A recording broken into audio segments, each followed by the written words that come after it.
long ago, and it happened far away. The moral of the story has been lost until today. Although we shouldn't let the past complicate the now, we wrap a stack of artifacts that help us show us how. Whatnot hopes and soggy dreams become who I am today. I'm feeling more alive in more important ways. Lost all ability to think for myself. I put it on the table, then you help yourself.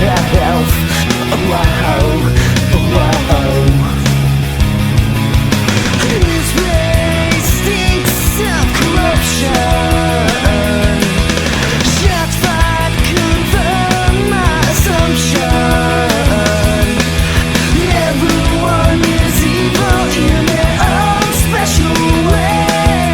This advice I'm giving you today.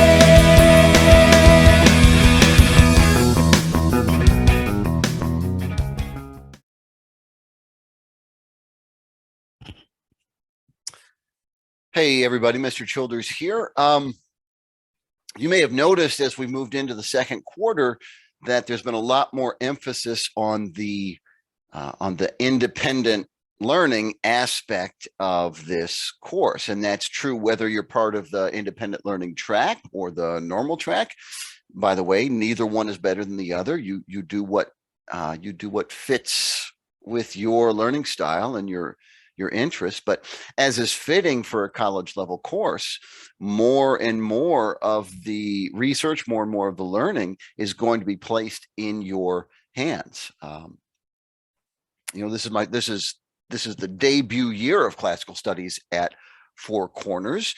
And all in my mind when I'm daydreaming about what a course should include, I've always got like 50 times more stuff to cover in class than will ever be possible. And I have gradually come to be okay, in fact, even happy with the fact that our classroom discussions together are pretty much going to be Homer and Virgil with a few other things sprinkled on.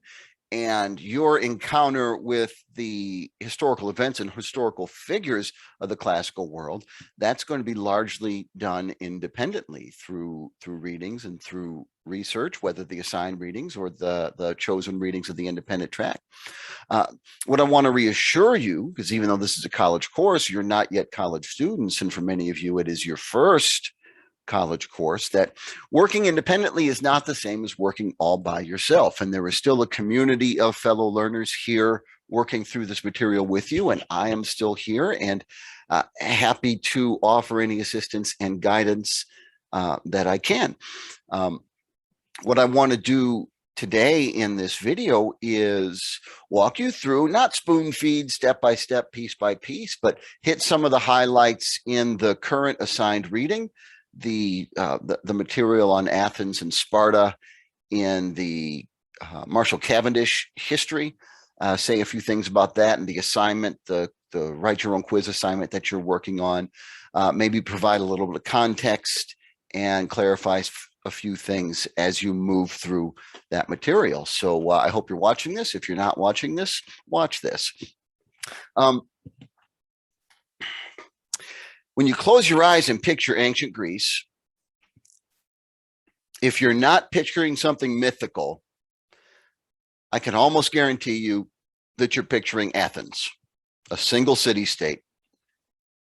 And not only are you picturing Athens, but you may not know it, you're picturing Athens within a specific about 70-year period known as the Golden Age. You're daydreaming and imagining democratic Athens in the age of Socrates, Plato, and Aristotle.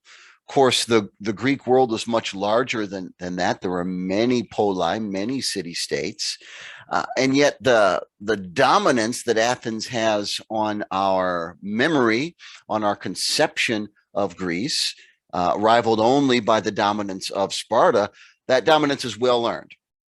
Indeed, Athens and Sparta are by far the two most significant of the many Greek poli. Much of the rest of Greece, maybe not by choice, but by necessity, by circumstance, by historical accident, much of the rest of Greece will be defined by their various alliances with either Athens or Sparta or both, or getting caught up in the whirlwind of conflict when Athens and Sparta, being so very different, end up not are not always on the same page. And like anyone does when they're not on the same page with someone else, the goal is to kill them and everyone they love. Ancient world, man, it's awesome. So what this reading does, and if all you've read is the Marshall Cavendish, it's a very basic introduction, and that's okay. I wouldn't have made the other reading suggested if I thought any less of you for not doing it. Though I hope you do also read the suggested reading, the more in-depth from ancient Greece and new history. But let's paint a little bit picture of these two city-states, and let's remind ourselves when in time this is going on. So we had our great Mycenaean period, the Age of Heroes. That's the period being described in Homer. Trojan War, whatever actually happened, the Trojan War is set about 1250 BC. You remember that less than, within a century of the end of the Trojan War, and perhaps this is why the Trojan War is so cemented in the Greek imagination, is like the last great victory of a great civilization. Within 100 years of the Trojan War, the whole thing collapses, and all the whole things everywhere other than Egypt collapse. It's the great mysterious Bronze Age collapse, which would make a fantastic independent learning project. Then we enter the Dark Ages, the period of illiteracy, of much simpler forms of culture, civilization, life, a much harder period to exist, to live. It's in the Dark Ages that Sparta first emerges. Sparta really becomes a thing in the 10th century BC. And what most of our focus in the reading is on the Archaic period. So the Archaic period, and again, these things are all artificial. Nobody ever woke up and said, "Oh, thank Zeus, Dark Ages are over. Today's the first day of the Archaic period." But let's say roughly 800 to roughly 500 BC, the Archaic period, that's the formative period during which the ancient Greece that we know is really coming into being. It's when the alphabet is the new Greek alphabet is invented, adapted from the Phoenicians, literacy is restored. Homer emerges like this miraculous figure dropped down from the sky within 30 years of the invention of the alphabet. He's using it not to write receipts, but to produce the greatest works of literature in the long and storied history of ever. And that's the beginning of this period. So while we're reading Homer in class, in our assigned reading, in this Athens and Sparta discussion, we're now moving forward beyond him. He's the starting point of this period. And in the reading, you're seeing what comes after him. So we are now in the, this is going to stretch into about 3 or 4 centuries past Homer, which is, of course, then between 800 and 1200 years. No, I can't count. Anyway. And I forgot what I was going to say. So this video is great. Aren't you glad you're watching this video? How will you ever do this reading without this video? So where does Sparta come from? Sparta is born. One of the first things you'll see in the reading is that Sparta is born in a military invasion. Doric people, that's an ethnically Greek people with its own dialect. So this is not outside invaders. They're not coming from Egypt. They're not coming from Mars, but people of a slightly different Greek tribal background, the Dorians, the Doric people. They invade this area and conquer this area by the power of sword, and that remains super duper central to the Spartan identity. They sweep in as conquerors, and they remain an intensely militaristic people. They then turn their sights on the neighboring peoples, the Messenian people, and they conquer the Messenians, and they keep.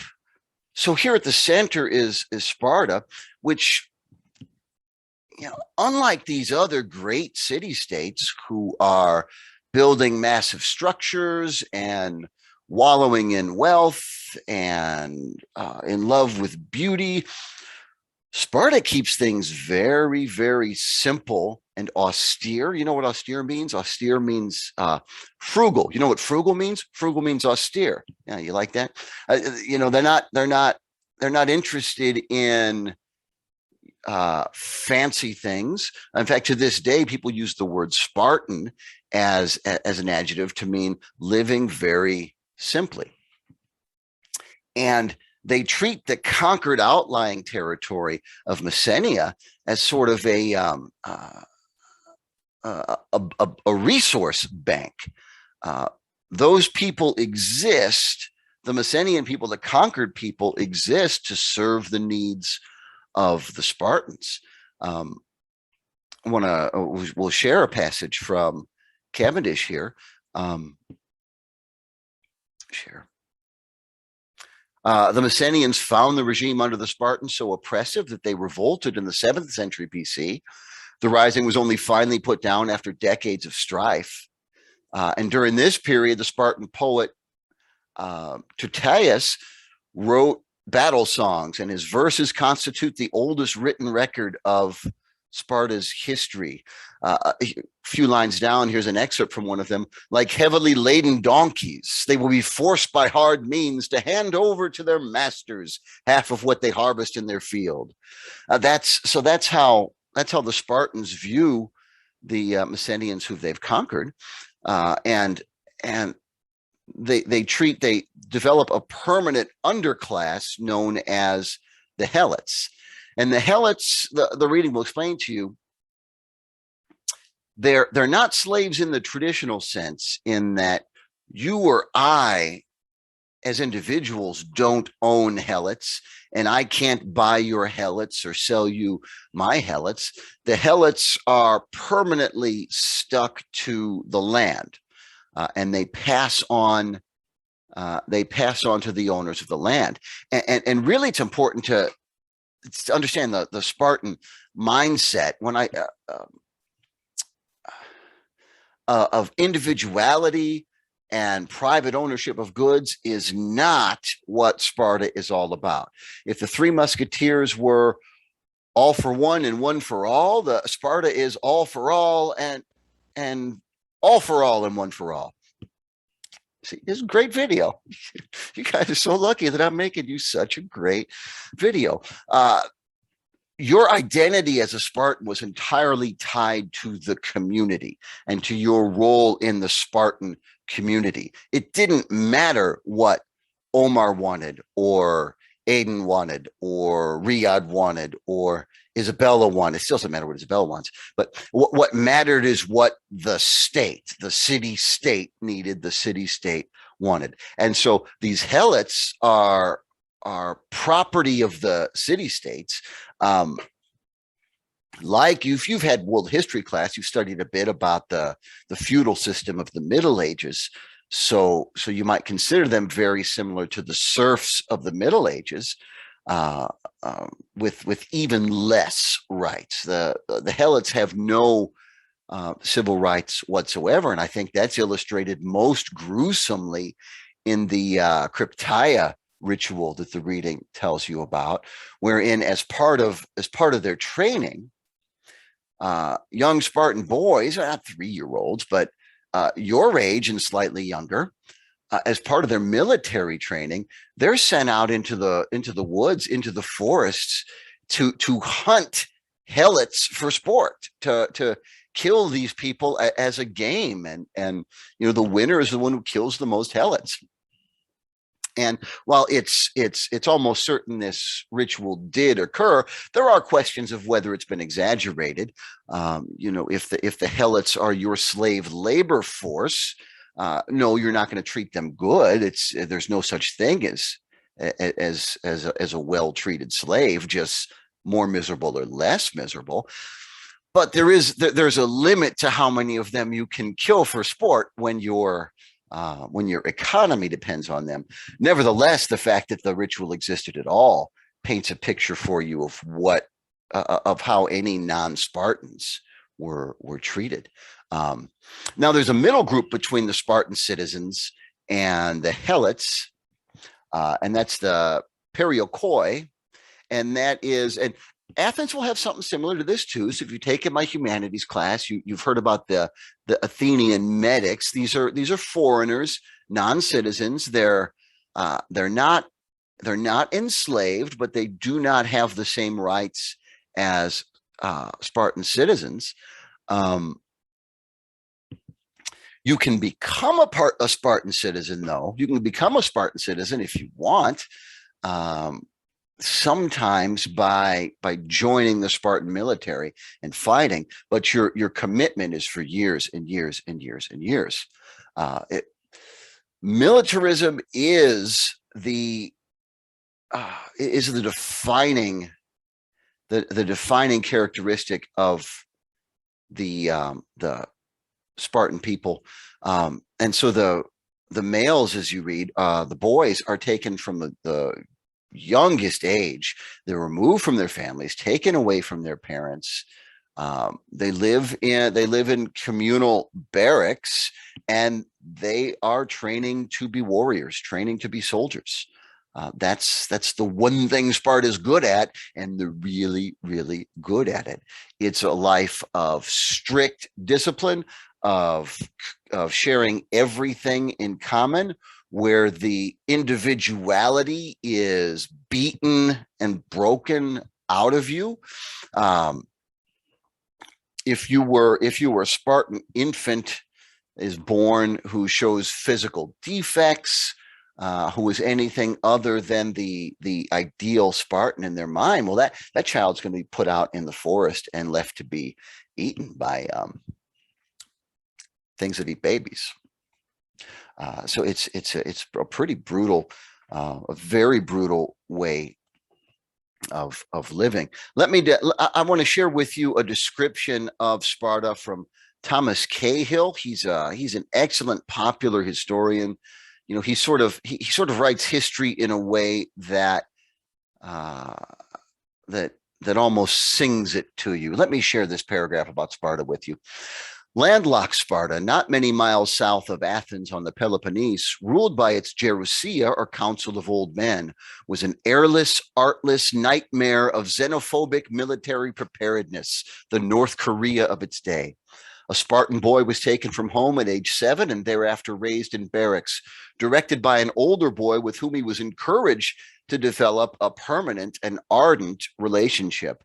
And this sentence, he's not explicit here, but it would be a sexual relationship. So there'd be institutionalized, expected homosexual partnerships between boys in military training and between male soldiers, with the thought that if the man standing next to you in battle was your lover, you would fight all the more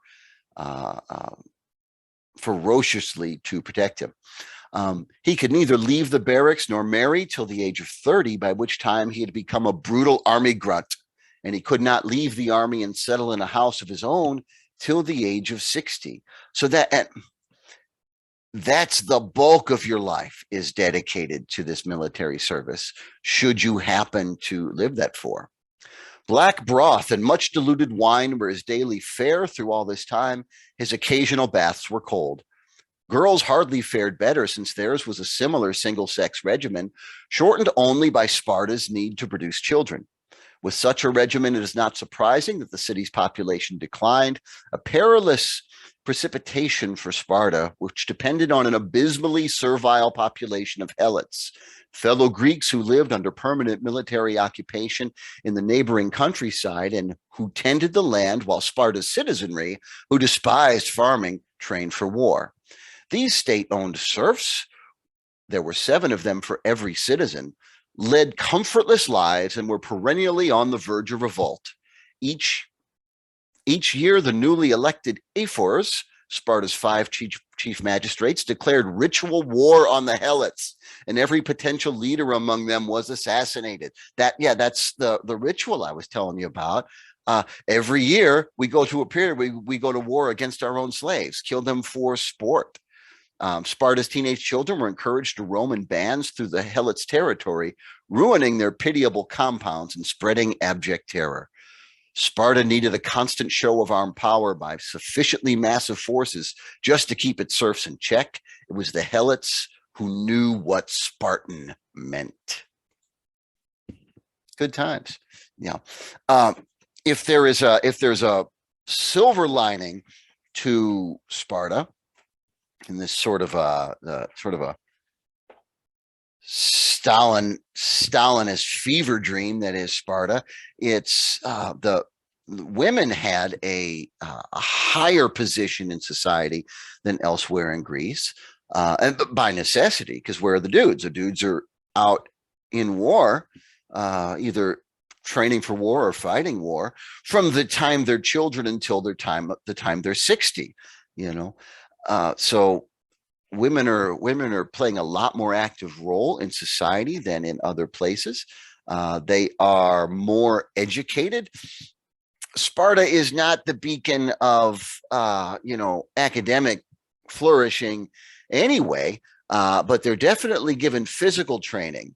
It would scandalize visitors from the rest of Greece that the young Spartan girls are out exercising and training naked where everyone could see them, where just about everywhere else in Greece, you're keeping your women behind closed doors and 10 locks on the door, and they're not allowed to go out in public without a brother or a father with them. So it's in that narrow sense of being more prominent and more respected in society, women have it better in Sparta. But you're also, if you're a woman who aspires to a more traditionally, and this is the ancient world, so this is not a comment on gender roles today, but a more traditional feminine role in society, wife, mother, homemaker, that's, you're going to see your husband twice a year until he dies in war.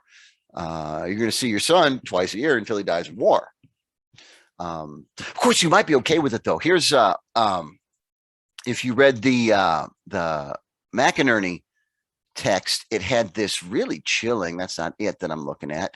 It had this really chilling. Here's a quote from a Spartan mother upon learning that her son had been cut down in battle. She says, "I bore him so that he might die for Sparta, and now my wishes are fulfilled." So it's,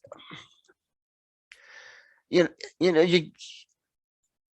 sort of institutionalized psychological, psychosocial terrorism behind every aspect of Spartan life. Who do we have to thank for this? Well, we traditionally thank the lawgiver Lycurgus, or Lycurgos. Lycurgus is the more common English pronunciation and spelling. You'll see Lycurgos in the McInerney text, which is more authentically Greek. And it's not entirely certain that he ever lived. You get a lot of that from this time period. But he's the name given to the process that created the Constitution of Sparta, with its two kings reigning side by side who do not have absolute power, but do have military leadership. And ultimately, the real leading force in Sparta is the Gerousia, the Council of Old Men. If you know the word geriatric that we use today for as an adjective for old, it has that's its root, Gerousia. Even though women have more rights in Sparta than elsewhere in Greece, it's quite literally a patriarchy. It's ruled by a council of men over 60. And what's that magic number 60? That's men who've finished their military service. And so now they sit down as the wise elders, but all of their experience is military. So your civilization is in the hands of people who have experienced nothing other than conquest, conflict, combat, and brutality. And that's just going to perpetuate over and over and over again. There will be times in later generations where all of Greece and indeed all of Western civilization will have reason to be thankful for the brutality of the Spartans as they served as a last line of defense against conquest by the Persians down the road. And you'll get there in a later reading. Doesn't make it any more fun to experience. Athens, there is no lack of information about Athens and no lack of familiarity with Athens. So we actually won't say as much about Athens in this particular video because, as you'll find out, we'll learn plenty about Athens. Athens is really what defines the classical period, the upcoming classical period of Greece. One thing the text points out is that Athens is a very old city, and that it is continuously populated from the earliest periods we could know about through the Mycenaean Age, the Age of Heroes, through the Dark Ages. It's probably not as much fun to live there in the Dark Ages, but it is the city isn't destroyed, and right on through the Archaic period. So the Athenians have this sense that they are the original Greeks and everybody else is an invader. We know nobody's actually from anywhere, other than East Africa, but they're not going to know that then. The great figure of the early Archaic period is the lawgiver Solon. You'll read about Solon. I like his picture here. I could just share my screen, but I'm just going to hold him up like that. Solon restructures society. Athenian society before Solon was very much aristocratic in the sense that you held your position in society based on your ancestry, based on your birth, and there was little to no social mobility. The previous law code by the lawgiver Draco was particularly cruel in some aspects. And so to this day, we have the adjective draconian for a law. It's when I shouldn't say, but when we flirted with the idea of only allowing you to go to the bathroom 4 times a year or whatever it was, that was draconian. So Solon made the laws more humane, and you're not going to get full-blown, human equality or anything like this from Solon, but he's going to put more emphasis on the amount of property you hold and less on your birth, so that one might still question, is the amount of property that I hold a good indicator of my character, or is it a better indicator of my luck? But at least it's something you have a little more control over than your ancestry. So the Athenian classes are now divided based on the amount of property that is held, and the dominant power in Athens becomes the ecclesia, the assembly, which, by the way, the Greek word ekklesia is also the word which today we translate as church. The Greek ekklesia is not the Greek version of the church. It's that when Christianity emerged, it adopted the Greek term ekklesia for its own community. But within the ecclesia becomes, the assembly becomes a place where everybody has a say. Democracy is coming. We're not quite there, but everybody with every man has a say. Every property holding Athenian born male citizen has a say. We're not quite at democracy, but anybody, for instance, now can institute a lawsuit. Anybody any property owning Athenian male citizen can speak out in the assembly What will grow out of this is a strong emphasis on, first, on skilled public speaking. You need to be able to make your case very well, to be able to control the direction society goes in a society that is driven by an assembly. From this will emerge a class of people known as the sophists, who call themselves the wise people, the wise men, whose job is to teach you rhetoric, how to speak well, how to win arguments.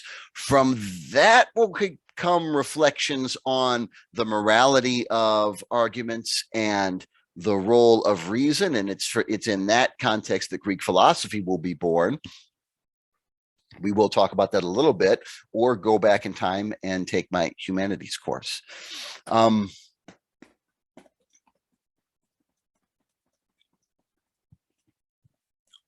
was I saying? Oh, yeah. So this is a really good video, and I'm glad I made it, and you're glad you watched it. And that's Athens. Ladies, Athens, not where you want to be. Well, ladies, if you can take a time machine to anywhere in the ancient world, don't. But especially not Athens, because the Athenians do not have the same more open approach to the ladies. That's what? How long is it going? 16 hours? That's so long that it's not even giving me my time anymore. How about I just shut up and stop the video? Psych! I started the video again, but I did that to give you a couple examples of what questions, what sort of quiz questions you might write on your quiz. So let's say we want to write a Sparta question. So how about this?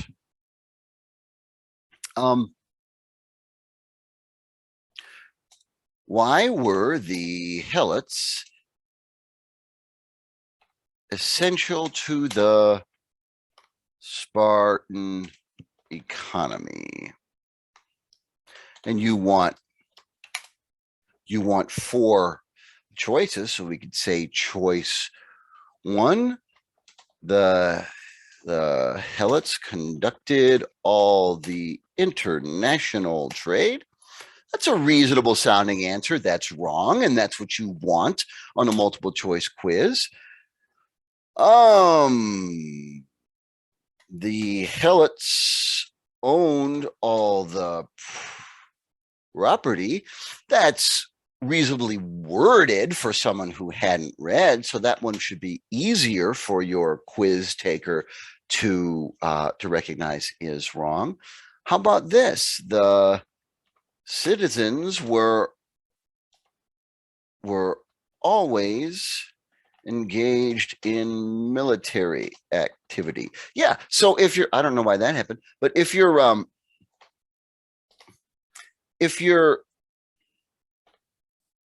all your dudes are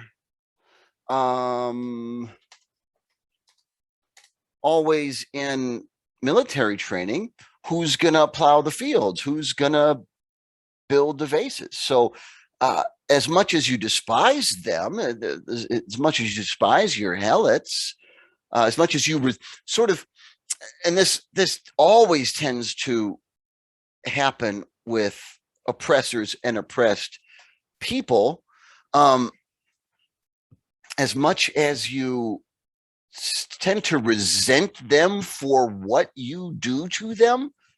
Yeah, how oppressors tend to be angry at their victims. They're absolutely essential. They're absolutely needed. They would be lost without them. And remember, the Helits outnumber the Spartan citizens 7-1. So here's an example of how you might construct one of your 10 multiple choice questions. And as a special gift for watching this video, you can steal this one. You can copy this one right on down and count it as one of your 10. I'm so dumb, I probably won't even notice I wrote it. But if I do, I'll remember I told you you could. Okay, stopping video for real now. Psych! But now I'm stopping it.